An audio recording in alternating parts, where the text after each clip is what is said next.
Hey everybody, so this week's question is, sometimes being a Jesus follower literally puts your life at risk. What are we supposed to do then? That is a great question. That was certainly a challenge to Jesus followers in the first century, the second century, all the way now to our world today. This is always going to be a question. It's always going to be a challenge.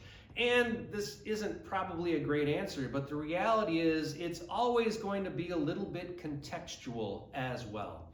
The reality is, if you're going to be in a place where being a Jesus follower, you're entirely comfortable, your life is fine, no problems whatsoever, one, I'm not sure you're actually being a Jesus follower, because you should always be swimming against the culture a little bit. And let's be real, there are times we really need to actually push against culture in terms of what it means to welcome the stranger, to care for those who are on the outside of society. But actually putting your life on the line just to follow Jesus, yeah, there have been Christians throughout history that have done that and have lost their life because of it. Sometimes we actually get to a point where we need to do that. I am actually reminded of some people back in the Old Testament who did that when faced with a tyrannical king who was going to throw them into a fiery furnace because they wanted to be true to the God that they believed in.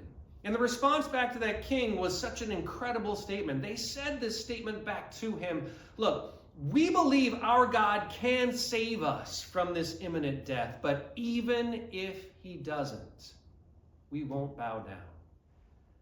Yes, sometimes we're going to find ourselves in a position where we really might be confronted with that. We believe our God can save us from whatever might come at us. But even if he doesn't, we won't bow down. In my world, I don't know that I'm ever going to really be asked that question, but if I were, I hope I'd be ready to give an equally strong response. Thanks for watching. We'll see you next time.